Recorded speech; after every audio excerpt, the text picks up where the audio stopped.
Welcome to the 2016-17 NCAA Men's Basketball Media Fan Video number 7. This is J.D. Collins, the NCAA National Coordinator of Men's Basketball Officiating.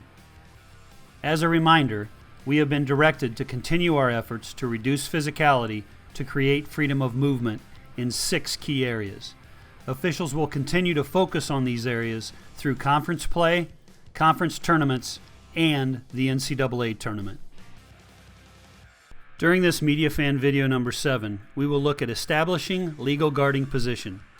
In order for officials to properly call 10-1-4 plays, block charge plays, and wall-up plays, they must understand the requirements to legally establish guarding position. Let's look at the rules. Rule 4, Section 17, Articles 1, 3, 4, and 6. Article 1. Guarding is the act of legally placing the body in the path of an offensive opponent. The guarding position shall be initially established and then maintained inbounds on the playing court. Article 3. Every player shall be entitled to a spot on the playing court, provided that such player gets there first without illegally contacting an opponent. Article 4. To establish an initial legal guarding position on the player with the ball, A. The guard shall have both feet touching the playing court. When the guard jumps into a position initially, both feet must return to the playing court after the jump for the guard to establish a legal guarding position. B. The guard's torso shall face the opponent. C.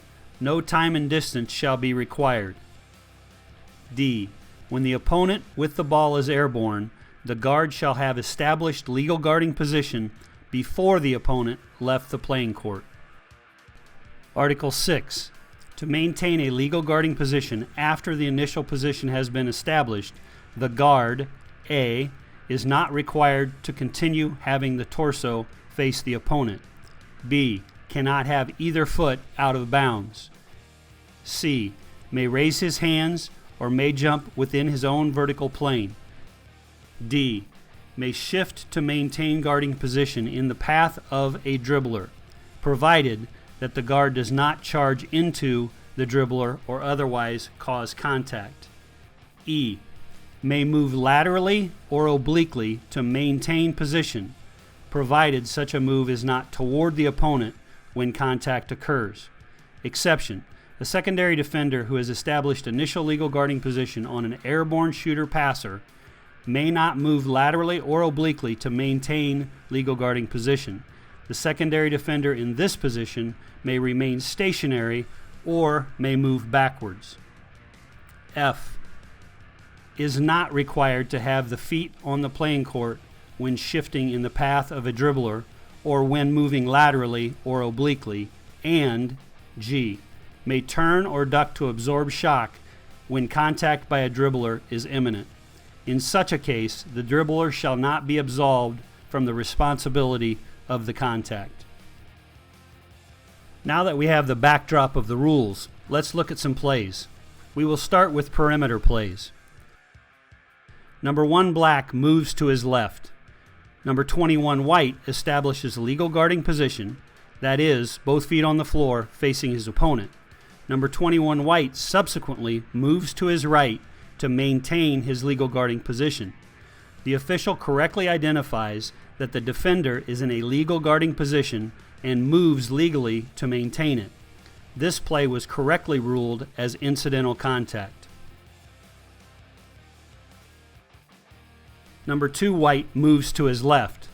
Number 41 Black establishes legal guarding position, that is, both feet on the floor facing his opponent, and then moves to his right to maintain his legal position. Different than the first play, this is sufficient contact for a foul, and the official should have ruled this a player control foul on number 2 White.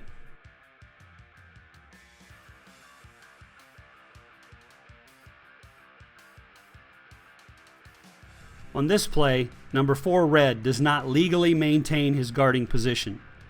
Number 3 White moves to his right. Number 4 Red initially establishes legal guarding position, that is, 2 feet on the floor facing his opponent. Number 4 red then attempts to move to maintain his legal guarding position. At the top of the key, number 4 red moves forward or toward number 3 white and bumps number 3 white. Number 4 red no longer is in a legal guarding position, and the official correctly calls a 10-1-4 body foul on number 4 red. We will now turn our attention to establishing legal guarding position on block charge plays. Number 0 black drives to the basket on an outnumbered fast break. Number 21 gold establishes initial legal guarding position outside the restricted area, that is, 2 feet on the floor facing his opponent. He then retreats into the restricted area. Number 21 gold is now a primary defender and can retreat into the restricted area legally. While there is contact on this play, it was correctly ruled incidental contact. Number 0 gold drives to the basket, goes airborne, and throws a pass to the corner.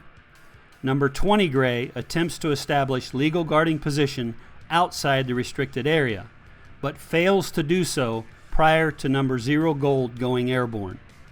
You will notice number 20 gray's right foot is still in the restricted area as number 0 gold leaves the floor. This play should have been called a restricted area blocking foul because number 20 gray failed to establish an initial legal guarding position outside the restricted area. Number 25 white drives to the basket. Number 15 blue defends the play. Number 15 blue does not establish legal guarding position, that is, 2 feet on the floor facing his opponent. In addition, after number 15 blue attempts to wall up, he turns to his left and does not maintain his principle of verticality while defending this play. This is correctly called a blocking foul on number 15 blue for multiple reasons. Number 0 blue drives to the basket.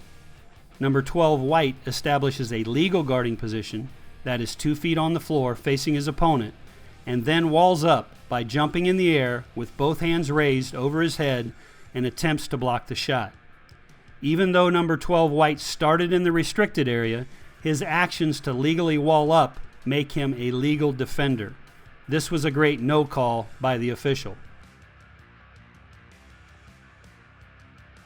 We will finish this training tape with a great no call.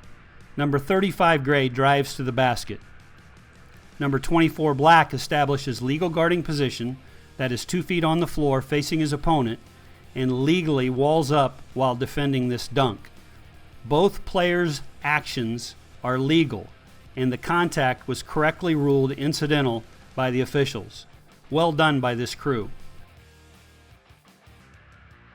I hope this Media Fan video has given you some insights into just how hard it is to adjudicate these plays. Thank you for your interest in college basketball.